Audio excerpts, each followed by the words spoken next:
Welcome to Read with Maren. Today, we begin the glimpse into the final summer at Grandma Dowdel's. Chapter 7 coming up next. Chapter 7, Centennial Summer, 1935. Let's begin. I was 15 that last summer we went down to Grandma Dowdel's. Mary Alice was 13, so we both thought we were too old for this sort of thing. Next year, I'd be in line for a summer job in Chicago, if I could get one. Mary Alice was about to sail into 8th grade, which put her in shooting distance of high school. We both assumed an air of weary worldliness as we climbed down off the Wabash Bluebird one last time. But the train hadn't pulled out before we noticed a difference. The depot was swagged in red, white, and blue bunting. Where the old "Drifters Keep Moving" sign used to hang, a new billboard in fancy lettering read, "Welcome to the Centennial Celebration, a century of progress, 1835 to 1935. The Our Lady's Hospitality Committee for a complete list of centennial activities. Gentlemen, grow a beard or pay a fine." "You're in trouble right there," Mary Alice remarked to me. We both sighed. We were still kids, so we liked everything to stay the same. Now the whole town seemed to be up to something. "What's it all about?" we asked Grandma when we got to her house. "The Centennial Celebration? Nothing but an excuse for people to mill around, waste time, and make horses patooties of themselves. I hope I never see another one." Considering that the next centennial celebration would be in the year 2035, we didn't think Grandma would have a problem with it. Over dinner, she added, "There'll be a parade, of course. We can watch it from the porch." As we tucked into big slabs of sour cream raisin pie, Grandma observed, "Putting on a talent show? We might look in on that. Won't have to stay to the end." Then after dinner, she said, "You two are going to have to climb up in the attic and go through them trunks again." "What for?" Mary Alice asked, who hated the attic. "Well, for pity's sake," Grandma said quite impatiently. "You and me's going to have to wear an old-time long dresses." She aimed a fork at me. "And you're going to have to wear a historical get-up, too." At least she didn't comment on the fact that I couldn't raise a beard, though her glance skimmed my chin. "Grandma!" Mary Alice clutched her head. "What's happening?" "It's the Centennial Celebration," Grandma said. "We're all going back to the old days and the old ways for a week." "Grandma," I said, "you never gave up any of the old ways." "Ha! A lot you know. And while you're up in the attic, look around for the old churn. It's how we used to make butter. Bring it down." The attic was hot as hinges, and nothing had changed since last year. "For pity's sake, don't mention the old oil lamps," Mary whispered to me. "She'll shut off the electricity and make us use them." We made a quick survey of the trunk full of dress patterns and the one with the buffalo robe in it. In old suit boxes under the eaves, we found folded clothes that went back before the war. Way back. Mary Alice's forehead was greasy now, and we were both down on all fours, pawing through the strange old dresses and funny shoes. "What are you finding?" came Grandma's voice from below.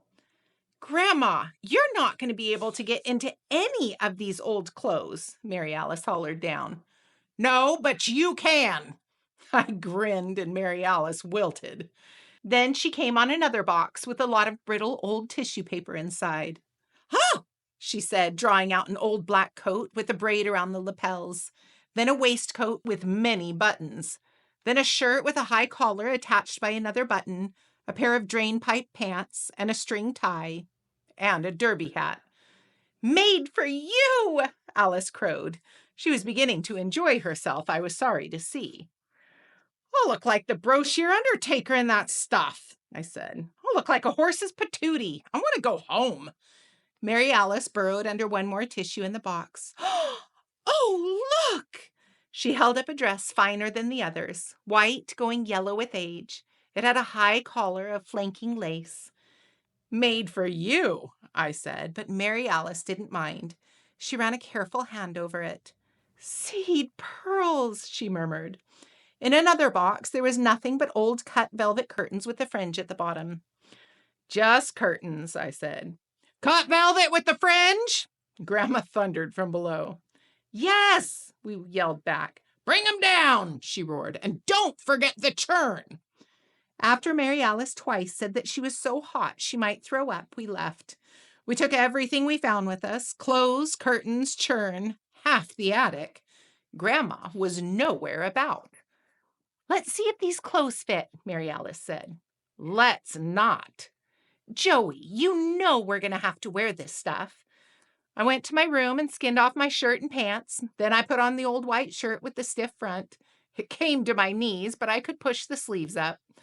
The drain pipe pants were a fit when I gave the legs extra cuff. Took me a while buttoning up the vest, and I liked the coat. It gave me shoulders. The string tie was like a bootlace, so I could tie it by looking in the mirror. Then I thought, why not? And I put on the derby hat. It went down to my ears and balanced there. I strolled out into the hall and stepped back. Mary Alice stood there, posing in the old white dress. She was beginning to develop a figure, more or less. But the dress had a figure of its own, narrow in the waist and generous up above. I stuck in some tissue paper, she said quietly, glancing down. Her chin balanced on the high lace collar, and she reached down into the folds of the skirt that swirled on the floor. But there's something wrong, she said. Behind. Turn around, I said. The dress fit her like a glove above the waist. What's all this? She patted an enormous artificial behind, swagged with seed pearls. I think they call it a bustle, I said. But how did she sit down? Search me. Mary Alice turned back. You look good. That hat's dumb, but you look good. So do you. Though I'd never noticed before, Mary Alice was going to be quite a nice-looking girl. I supposed boys would be hanging around her pretty soon. It was a thought I had never had. Let's go show Grandma, she said. With a dainty gesture, she lifted her skirts as she started down the stairs. I followed, sweaty in 2 wool layers. Grandma wasn't in the kitchen or the front room. We found her in the little sewing room off her downstairs bedroom. She was bending over her old treadle Singer sewing machine, threading a bobbin. Mary Alice rustled her bustle in, and I followed. Just before Grandma turned to see us, I took off the derby hat.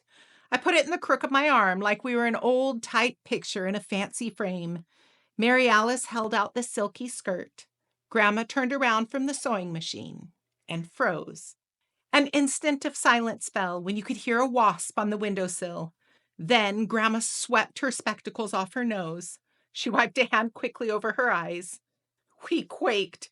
We hadn't seen her like this before. Give me a turn, she said. She put her hand out to us and then took it back. Thought it was me and Dowdel on our wedding day. Of course, these were their wedding clothes. They'd lived together all these years, separate in their box together. How do you sit? Mary Alice said, turning to show the bustle. To one side, Grandma said, on one of your haunches. Then you let the skirts fan out on the floor. I only wore it that one day. She couldn't take her eyes off of us, and her eyes were full. We 3 were at the breakfast table the next morning in our regular clothes when a sharp footstep sounded on the back porch. A rounded figure with the head cocked like a bird filled the screen door. It was Mrs. L.J. Weidenbach, the banker's wife. Grandma looked up from her breakfast, scrapple and corn syrup with sides of bacon. Only 10 after 6, Grandma muttered, and she's already girdled and gallivanting. Miss Weidenbach must have been desperate because she lowered herself to come to Grandma's back door. Oh, Mrs. Dowdel, she said through the screen wire. You see before you a woman at the end of her rope. I wish, Grandma mumbled. Mrs. Weidenbach dared to open the screen door and slip inside on her teetery high-heeled shoes. Dad had taught me to stand up when a lady enters the room, but a look from Grandma kept me in my place. Mrs. Dowdel, as head of the Ladies' Hospitality Committee for the Centennial celebration, I have come to fling myself at your feet. We of the committee have worked our fingers to the bone to make a celebration worthy of the town's traditions. Now, on the eve of the event, my committee members are dropping like flies. You will have heard how Mrs. Skew has been brought low. Mrs. Weidenbach's voice fell. Female troubles. Grandma's specs were riding down on her nose. She looked up over them. Oh, yes, Cora Skew's insides have been given a public airing. And then there is Miss Forrest Pugh's nervous condition, Miss Weidenbach sighed. Oh, Mrs. Dowdel, I'll put it to you straight. Our committee has more than it can manage. Handing out programs, setting up chairs, arranging for prizes, keeping the ladies' public restroom tidy. It is not glorious work, Mrs. Dowdel, but it's meaningful. I thought you might step in and lend us a hand. We understand that in your time of life you are not as active as you once were, but we are in great hopes that you will rise to the occasion. I thought Grandma might rise to the occasion and throw the kitchen table at Mrs. Weidenbach. Mary Alice and I got ready to run. Mrs. Weidenbach's hands plunged to her bosom and drew up a lacy hanky. I can do no more, she said, dabbing at her mouth. I will have my hands full with Daddy during the celebration itself. As a 90-year-old veteran of the Civil War, Daddy is bound to carry off the honor of being the oldest settler, and he will need all my support. But he's bound to win. Mrs. Weidenbach looked suddenly uncertain. Unless Aunt Puss Chapman. No, Grandma waved a strip of bacon. You couldn't blast Aunt Puss off her place with the charge of dynamite. Well then, Miss Weidenbach said, reassured. And I will have to be on hand for the talent show. My nephew is entering it with a dramatic reading, and I must be there for the boy. Ah, Grandma said. Let me see if I heard right. At my time of life, my hearing isn't what it was. Mary Alice and I stared at each other. Of all her whoppers, this was Grandma's crowning achievement. She had ears on her like an Indian scout. You want me to swab out toilets while you run your old daddy for the oldest settler and your nephew for the public speaker. Or did my ears deceive me? Well, I wouldn't have put it quite like that. Mrs. Weidenbach dabbed all around her neck. I'm busy as a bird dog myself these days. I got my grandkids visiting, and you may have noticed, and my tomatoes are coming on. I'm rushed off my feet. Grandma sprawled in her chair, the picture of ease. You don't mean you're canning tomatoes on Centennial Week? Tomatoes wait for no man, Grandma said, gazing at the door. Defeated, Mrs. Weidenbach took the hint and retreated. We listened to her heels pecking off the porch. I wiped the last scrap of scrapple around my plate in the corn syrup. Mary Alice examined her fingernails, waiting. Grandma was deep in thought, and we were passing the time until she came to a conclusion. She slapped the oilcloth at last. No rest for the weary, she said, climbing to her feet. She ran a hand down the small of her back, though it was none too small. Not enough hours in the day. Are we picking tomatoes, Grandma? I asked, testing her. What? She glanced down at Mary Alice. Bring your tap shoes. My tap shoes? Mary Alice clutched her head, which she often did these days. Grandma, I haven't taken up tap since I was a kid. Give it up, did you? Ages ago. I'm taking ballroom dancing now to get ready for high school mixers and formal and semi-formal evenings. Grandma pondered, fingering her chins. Then she said to me, Find my gumboots. We're going high grass and tall timber. Take us the better part of the day to get there and back on Shank's ponies, which meant we'd be walking. When I didn't find her gumboots in the cellar, she sent me to the cob house. As I passed through the kitchen, I noticed Grandma and Mary Alice had their heads together, conspiring. The only light in the cob house came from the open door, but I could see the Phantom Brakeman's old overcoat hanging on the peg. Under it stood Grandma's gumboots. When I reached down for them, the boot moved. Remembering Cottonmouths, I recoiled. My hands were in my armpits when I heard a sound. One of the boots mewed. I'd forgotten about the old tomcat, but then he'd have jumped out at me by now, if he had been around.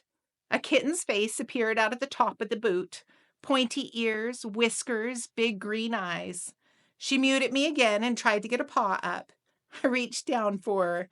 She was gray with white bib and boots. She only weighed ounces, and she kept her claws in when I tucked her in my arm and carried her back to the house with the gumboots.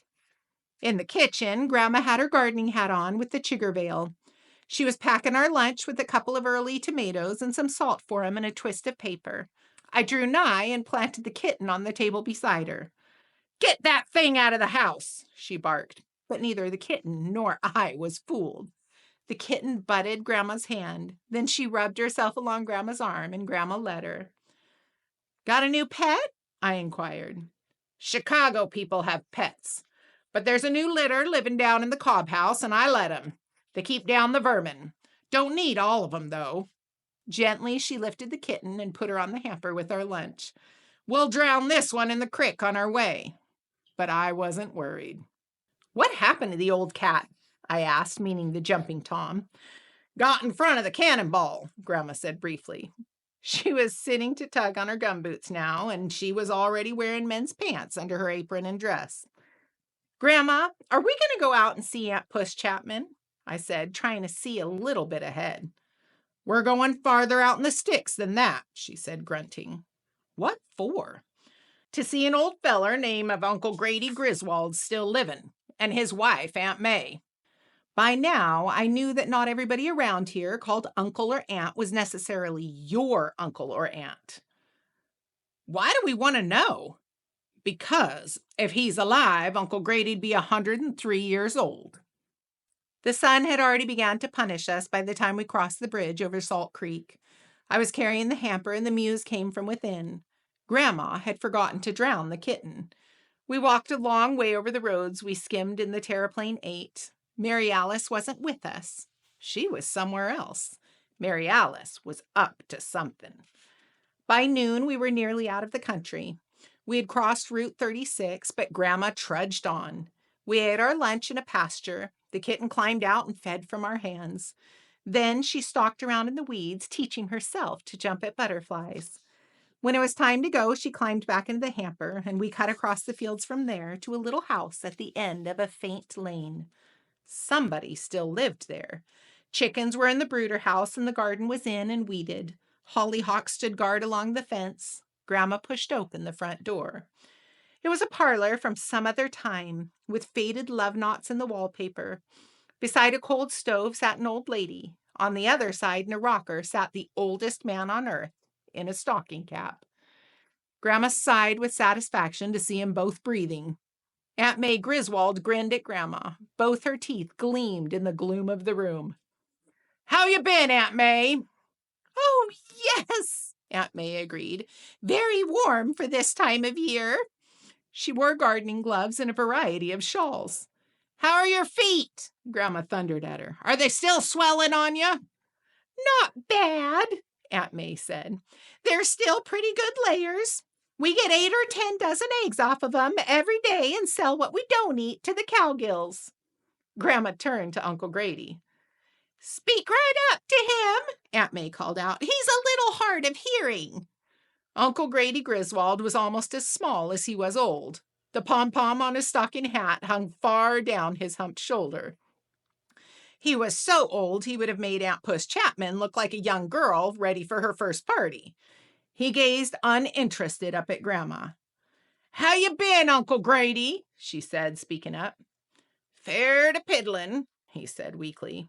Grandma lifted the kitten out of the hamper by the scruff of its neck. "I brought you a monster." Uncle Grady blinked at the hanging kitten and seemed to rally. "Put her right here," he said, and Grandma lowered the kitten to his bony lap where she offered her head for petting. "Do you get up and around, Uncle Grady?" "Oh, yes," he said in a stronger voice. "I wrung the neck off a chicken this morning before daylight." "Do you have chicken for your dinner?" "No, she got away." "Ah," Grandma said. "Listen, Uncle Grady, do you still have your old army uniform?" He started, and the kitten looked up in alarm. He waved 2 small, shriveled fists. "Has war been declared?" He would have jumped out his chair ready to enlist, but Grandma put a hand on him. "Nothing like that," she said. "Well, I'm ready," he piped up. "I'm cocked and primed. My full kit's in the bedroom there." He pointed a crooked finger. "We sleep downstairs now because May can't climb steps. She's getting on in years." Grandma nodded me towards the bedroom. "Don't forget my sword," Uncle Grady called after me, seeming not to wonder who I was. Aunt May looked on, interested. I found his full kit: uniform, sword, boots, spurs, and a cap. They didn't smell very good, and they didn't look right to me. "Grandma," I muttered, holding up the small coat, "there's something funny about this uniform." The only Civil War uniform I'd ever seen up close was on Mrs. L.J. Weidenbach's daddy. Was Uncle Grady on our side? "Course he was on our side," she said, "but he goes back before the Civil War. He was in the Mexican War." "They winged me at the Battle of Cerro Gordo," Uncle Grady offered. I stared. We had covered the Mexican War in school that year. "Grandma, the Mexican War started almost 90 years ago. Even if Uncle Grady's 103, he'd only been about my age during the war." "Well, maybe he was a little drummer boy," Grandma suggested. "Rum-tum-tum," Uncle Grady said, playing an imaginary drum with invisible drumsticks. Grandma turned to the other rocker. "Can I borrow Uncle Grady for the day on Saturday, Aunt May?" she howled. "You sure can, honey," Aunt May said. "In fact, you can keep him." She had heard every word and grinned broadly. We'll pause there for now. I love watching Grandma Dowdel. She acts like she doesn't care and she wants to be left alone, but truly, she's an example to Joe and Mary Alice on what it means to take care of your neighbors, to care about the downtrodden and the needy, and to truly do your part in society to make things good. We'll finish the chapter on our next video, and we look forward to seeing you there. And remember, always look for the good in the world, and if you have trouble finding it, create a little yourself. We'll see you next time. Got the nerves in me. Was that right? Yes, that was